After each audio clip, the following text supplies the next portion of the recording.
Hello, everybody. Welcome back to the OK Run Show.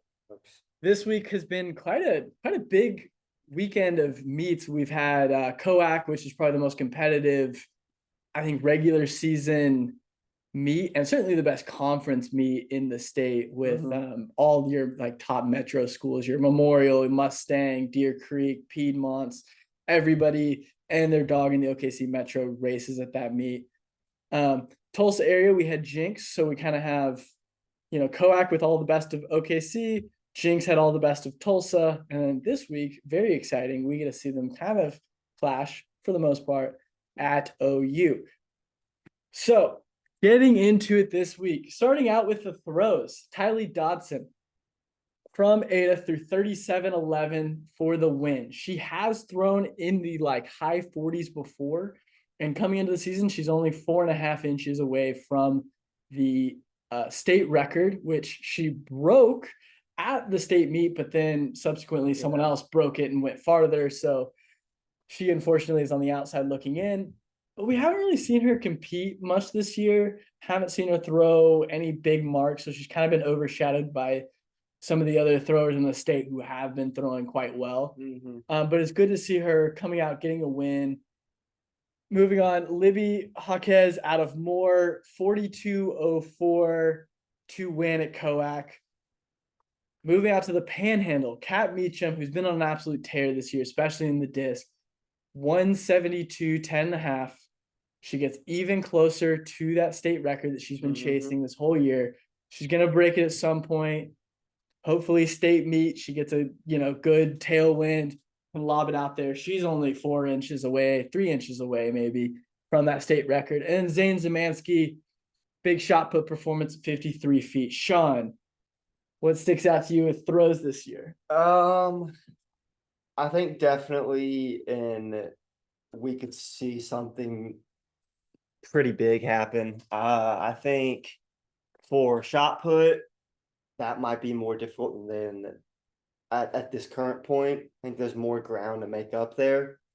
So, but like at state, I could see maybe that state record going down for the discus. I'd hope so at this point because we're pretty close. But it like 4 inches, I guess, and discus is less to make up in shot put, I'd assume. Certainly. I mean, it's a less percentage of the total distance. So, I mean, hopefully that happens. But yeah, moving on to the sprints. Union, Jarek Wadey and Dejon Gaines both go under 48 seconds. And then I believe that's the school record for Jarek. Yes. I think he's like 47 mid. I do not remember the exact. I know that for the second place was 47.99. Yeah. I think he was like 47.89 or something. He was just barely ahead. And I think the school record was 48 seconds That's flat. Pretty crazy. So we'll two athletes, neither one are seniors. Yeah. Going sub 48 already this season. We'll probably see them run faster, especially come state when the lights come on. We'll see. Freshman out of Moore wins COAC 49.76. Marquis Evans out of Moore. Jordan Atkinson out of Mustang wins the 100-meter at COAC 11.94 and a 225.25. Girls 6A 100-meter, there's just 6 or 7 girls all between about 11.9 and 12.1. Flip a coin, whoever gets a great start, clean race, they're probably going to win. Could be about anybody. Lily Ray out of Weatherford. At the Bethany meet, she ran 24.56. This is the second best time behind Amira Woods out of Durant's 24.5 flat or 24.52. She was your top returner coming in. Hadn't really run super quick this year. Had run a 400. Good to see her running quick, getting back down there. I believe her personal best is 23 high. So it's good to see her moving back in that direction. Jenna Doolin, 58.25 to win the 400-meter at COAC. Sean? I think that's just out to me. I'm going to be really biased here. Got to go with the two athletes that run sub 48. from my high school. I think it's just when it comes down to championship season, they're really deep in the sprints because even the kid that's ran 156 in the 800 has split like a 48 high, 49 low in the 4x4 like 3 times already this season. If you put him in an open 400, maybe he runs 48. You know what I mean?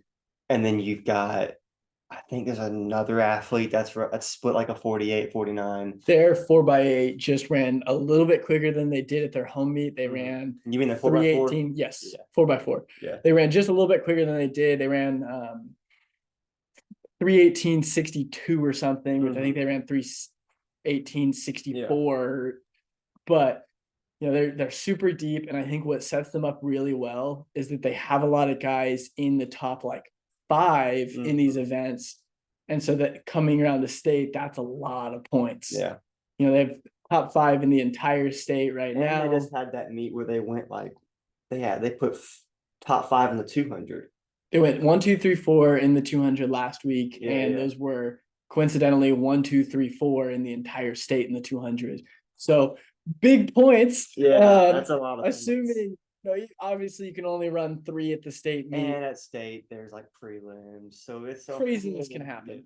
Which sprints are more volatile than most events because you can have bad starts, you can have false starts. There's a lot that can go wrong, and there's such a small margin of error because the race lasts, in the 100 less than 11 seconds, in the 200 less than 22 seconds. I will say, crazy stuff can happen. So it is a volatile thing, but when you have 4 guys that are top 4 in the 200, it's hard to imagine that all 4 of them blow up at the state meet. I will say, I think for the 100 though is where they're the most. That's where like they're not very deep. It seems like or we just haven't seen it. Yes. Well, we've seen like Broken Arrow. They had Caleb Barnett.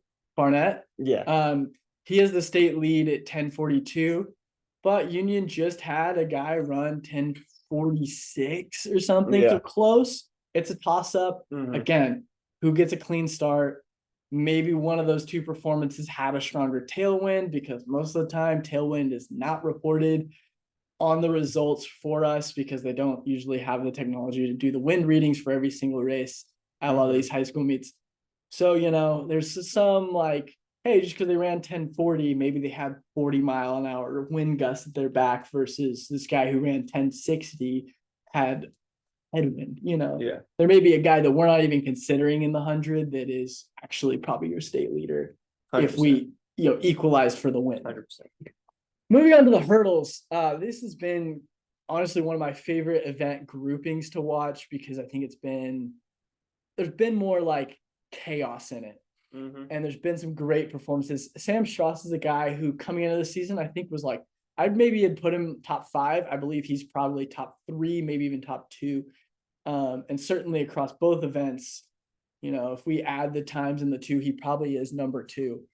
In the 110 and the 300s, wins COAC 14:44 and 38:65. I believe that puts him at number 2 in both events in the state right now. But number 1 in the state, at the Jinx meet, at his home meet, Dean McCune ran the state lead and US number 19, 37:78. And then he ran 14:32 in the 110s. He's probably your number 1 hurdler. He's got your best chance to possibly go double gold at state.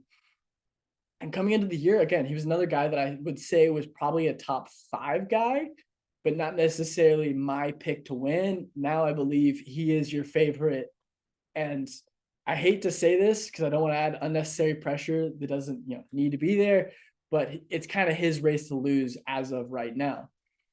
Moving over to the girls, Kayvon Newbine wins the 100-meter hurdles, 13:99, new state lead. I believe that ties the state lead with Inara, because Inara ran 13:99 as well, I believe. So, yeah. Again, another great kind of race to watch. Kayvon's had a really consistent season, winning big races, doing well. And we hadn't really got to see Inara race until I believe Texas Relays. And now, both of them have run 13:9s. So it's going to be, they're back to, I think they were separated by like 0.05 at the state meet last year. So literally who can win on the lean. And we're back to that. And we love to see it because it's going to make a great race. It's going to be one of probably the most entertaining races to watch at the state meet. Jalen Adams, though, wins the 300-meter hurdles at COAC, 45.5 for OK number 2. Moving over to the jumps, Kellen Rutledge of Blanchard, 6:04. 2 freshmen tie at COAC. Daniel Yebbett, Braden Cox jumped 6'2". Tyler Diezering of Norman North jumps 15 feet again to win the pole vault at COAC. I believe it's him and Cooper Wakely who both jumped 15 feet flat. So another one that's kind of toss up who can win on the jumps there. Emily Cloutier, 12:07 in the pole vault. She's jumped 13 something this year. She's really close to that state record. I believe she'll get it, but let's get some good conditions because the pole vault, you get any kind of wind and it becomes a much harder event. Moving over to distance, Rowan Myers has had a great season this year. 4:25 at Casca, and I believe he ran at Jinx and ran 4:22. So he's run even quicker in this one. Gwen Myers ran 2:13 at Jinx, and then earlier in the week at the Casca meet ran 4:59. 2:13 is like a state lead by 2 seconds right now in the girls' 8.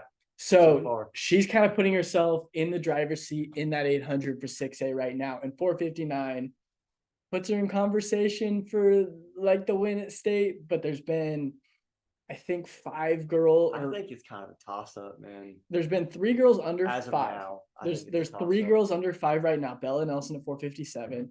And then Gwen Myers has run 4:59. Is that Gentry Turner's run 4:59? the most we've had in a while? I believe it's probably the most sub-5s that we've had in a season, at least at this point of the season. I remember when I was running, you'd have like Peyton and you had like Caden that would do it. I think the only other year might have been you had like Avery Maisie that would do it once. Right. And the year after I was gone, their senior year, they all did it again. And then I think Kehoe did it. And other than that, I don't know if we've had more than 5. I don't know. Is Kirkland's broke 5 or is she on 5 flat? I think she's broken 5. So there's like 4 girls right there that have already broken 5. And then there's like 2 or 3 other girls that are like 5:03 or better. So again, that's another one that I feel like anything can happen, but I can't bet against Bella Nelson, although we've only seen her once this year. So I don't know if maybe she's nursing a little bit of an injury, or maybe she's like, hey, I'm not showing my hand until the state meet or regionals, I guess, to qualify. Yeah. So again, interesting storyline that could happen there. That girl's 1,600 could be anybody's race right now. Boys 800, an event that like the entire season, Sean and I have been like, well, hey, this guy's the favorite, but there's really no favorite. Yeah. Harry Ormison, I believe now just put himself in the driver's seat, but not by much in that 6A 800. He wins COAC in the deepest 800 probably in the last couple years. 154.01. Joshua Ramage of Southmore, 154.11. Tyler Schwartz of Deer Creek, 155.02. Samuel Russell of Moore, 155.61. Noah Thayer of Mustang, 155.85. Fantastic race. Again, could be anybody. Yeah. Sean and I, before the pod started rolling, we talked about like, hey, like at Union, they got the 156 kid. He could either not score at all, maybe not even make state, depending on how the regionals get, drawn up, or he may be like top 3. Yeah. Because it's so close. There's so many guys that are like now 154 to like 156 flat. This isn't even all that. Like, I mean, we probably got 7, 8 guys that have ran 156 or lower, maybe even more than that. Yep. Because you have like when it comes like to the championship race at state, really anything can happen. Like, I could totally see one of those guys, being first, but I could also see some random that's like popped in the 800 a couple times this year, and he wins. Like, it's just hard. It's hard. I think the 800 is out of the distance events is very difficult to Mhm. predict. Like the 2 mile and the mile, you can make a pretty educated guess. But I feel like most years in the 800, it's really hard to be Mhm. like, oh, this guy's gonna win, you know? Right now, if you said like Zach Rutherford wins the 2 mile and Brody Woodcock wins the mile, there's about like a 90% chance that you're right. Yeah. In the 800, if you said like Harry Ormiston wins, there's probably like a 30% chance you're going to be correct. Like Mm-hmm. it's just there's so many athletes that are all like real close, and it's going to be a positioning battle. Yeah. The 800 has a it certainly has the ability to be like super high octane, Mm-hmm. and maybe someone gets tripped up, goes down, Yeah. hits the deck. There's going to be one of the like top, I don't know, top 8 guys Mm-hmm. that's just not going to score. And I think with the 800 too, and I'm not like promoting throwing elbows and getting physical and stuff and like doing things that you shouldn't do. But the 800 in this kind of race, I think a lot of times it also comes down to the athletes who are gonna get a little physical on the Mhm. line and like fight for position. Because some athletes just don't want to do that, which is fine. Mhm. But I'm not saying throw elbows and get yourself like out of the race, but like in an 800 where you're, this close to each other, like your feet are about to are clipping each other, you have to find ways to get to fight for position. And the 800, I think if that could be a major player in who wins or who places high, or the guys that are gonna have that ability to be like, I'm Mhm. not gonna get like boxed in here, like Yeah. This is, so. I think, probably the one event that the person who actually has the best tactics on the day Mm-hmm.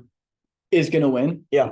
Like, you can have great tactics in the mile, but if you're running 425, you're not going to win. Same thing with the 2 mile. If you won 930 something, but you ran a beautifully paced race, you're still not going to win. Mm-hmm. In this, I think whoever runs the cleanest race keeps themselves out of the bumping and Yeah. shoving as best you can. I mean, you're not going to be able to avoid all of it, Mm-hmm. but maybe the strategy for somebody, assuming you're fit enough to do it, Mm-hmm. just take it out hard. Be the guy in the Yeah. front, because at least then, Or it's the opposite for some kids. well, so, like the thing with the 800 is it's over so quickly Mm-hmm. that like you have to be in the front, because otherwise, like even when people are blowing up, everybody's blowing up the second lap. Everybody's going to run a slower second lap. Can you get around guys? It's tough. You got to try to sweep around possibly a group of 5 guys if you put yourself Yeah. out in sixth. But if you put yourself out in first, you don't have to go around Oh, anybody. exactly. So like maybe that's who wins, is like Mhm. who can actually win the race to the bell. Not saying it's like Yeah. a perfect strategy, because if you go out in 50.1, you're probably gonna blow up Yeah. too hard. And when you're like flying like that, Mhm. because I remember at state in my 4x8, I was like the first leg, and we were going a lot slower than that. So, but like I remember I managed to have a good race, but I had to run the entire second lap on like lane 4 through, or most of the second lap, not the entire thing. But in a race like this, that could be the reason that like a kid doesn't place well, if they Mhm. just failed in that first lap to like get in the right position. So I could see it being really fast, because like I don't, unless it's super windy and there's like Mhm. horrible conditions, which I doubt it'll be that bad. I could see like a 55 first lap, 56 first lap pretty easily. I'm gonna make a prediction. Whoever comes through the bell, second place is gonna win. 100%. Whoever comes through second That's place, not even a hot take. Like that's a pretty whoever fair. comes through in second, it's gonna be my pick to win. Mm-hmm. Because I think whoever goes out, and I think there's gonna be somebody who's gonna be the madman who goes out probably way too hard. Which But I think I whoever's mean, in second, you have to have those athletes though, bro. yeah, You you gotta have to. have. It makes the race so much quicker. Because if everybody was like sitting there staring at each other, like, "Oh, are you gonna take it? Are you gonna take it?" We're gonna go through way too slow. Yeah. It'll be kind of a little sit and kick affair. Who knows? We're gonna run 158 for the win. Be like, oh, cool, Mhm. But if we want to see a 154 again, somebody's got to take it out hard. Moving on, Zach Rutherford 911 beats Brody That's Woodcock big in time. Woodcock's season debut at the 2 mile 919. Zach Rutherford is a guy that I wish we got to see at a Texas Distance Festival or Texas Relays, because I think, put him in something like that, or Arcadia. I think he goes under 9. Again, not that hot of a take. Yeah. Maybe he goes out to, one of the postseason meets and does it. It's hard to do it in the state because it is always windy, and there's not a guarantee you're going to be able to have competition for a vast majority of the race. So 9/11, pretty great on Oklahoma soil. Has to be probably a top 5 ever time run on Oklahoma soil. So not counting out of state meets. Yeah, I guess if you're not counting out of state meets. Yeah. So we don't take Keegan at Running Lane last year. Sam Bass, when he went and ran 9:12, which still slower than Rutherford, but he ran that at Arcadia. Take some of those out. That's got to be top 5 ever. Because even the old state record, prior to Gabe, the only time someone had broke 9 was at Arcadia, and it was Ben Barrett, and he ran at Norman North. Yeah. Then ended up going to NC State. Fun fact. Moving on, Natalie Kirkland. What? Morgan Kirkland. Sorry. Thinking of Natalie Dugan and Morgan Kirkland. Kirkland 2:17 to win the COAC 800 and 5:03 to win the 16. To win 2 events at COAC, you got to give that great performance, because you do go against a lot of your top girls in the state. Moving over to the relays, some great relay action this week. Mustang takes the 4x1 W 42.98 and 4x2 W in 128.39. Those are some good marks. Yes, sir. Edmond Memorial girls 141.87. The 4x2, that's Oklahoma number 2 currently. Mustang girls 47.17 to win the 4x1 for the state lead. Also won the 4x4 358.58 for third in the state. Over in Jinx got the W over the Union girls 351 to 352. Quick. Is that 58s pretty much? Yes. 58s the whole way through. Now, the big relay performance of the week, and kind of a good storyline that we'll let Sean get into here. Deer Creek 750, Owasso 755. We've already seen Edmond Memorial run 756. Shaping up to be a great 4x8 landscape. Sean, give us your thoughts. Close out the episode here. Give us your 4x8 takes. Someone's going to run 146. Book it. 146 is happening. Nobody's running 146. Someone's running 146. Book it. Sorry, 746. I was like, nobody's running one. These guys are great athletes. Not that great athletes. 746. 746. The state record for context is 747, set by PC North in that's early 2000s maybe. No. Actually, I stand on business. 146. 146. No, but anyways, I think at state there is high potential for that. Once again, if it's a crappy day and it's raining and of course, but if the weather is decent, I could see it, because you got Deer Creek, and who even knows if these are the 4 they're going to bring out. That's what makes it interesting with all of these events. So it's tough. I think something that we can't fail to mention is Deer Creek ran 750. Earlier this year, they did face off against Edmond Memorial, who ran 756 at Texas Relays, but they beat this pretty much, I believe, the same squad, at least 3 of the 4. I can't remember who was the other athlete that Deer Creek ran at their home meet early in the season. But are they secretly in 750 shape as well, as a squad? I want to see them head to head at state in current shape, and even a Owasso. 755 is very good. If both teams decide to run their A squads at OU this weekend, I think we could see at least another 750, maybe a little under 750 between Deer Creek and Edmond Memorial. I believe both squads will be there. Edmond Memorial's always there at OU, and Deer Creek, I believe I saw them entered in. That would be a great race. I don't know if Owasso's coming down, but that could be state before state happens. And I think that's going to be true in a lot of events, because kind of most of the year, we've had some crossover of OKC schools to the Tulsa area down, coming down to race here. But I think now OU's our first chance to get everybody. And honestly, OU might be more, in my opinion, more competitive than the state meet in a lot of events, not every event, because you get 5A and 6A. So you get some athletes like Trey You got Baker, who's Calhoun. 5A, who, maybe in 6A, yeah, he's the guy. And then you get to see him against 6A. So there's another athlete added into what would be the normal 6A field in that event. Plus, you get some even smaller schools. You get like Clinton, who has some great throwers, and then like Atticus Thompson, who's a great long jumper. Now we get them going against a lot of the 6A competition. I think it's certainly the best regular season meet of the year. I'm really looking forward to it. And Sean and I will be boots on the ground this weekend. Oh boy. 5A. Two of us out there. Oh so boy. if you see us, come say hello. But yeah, that's what I'm looking forward to. I'm looking forward to seeing Tulsa coming down. Obviously, most of the big metro schools are there.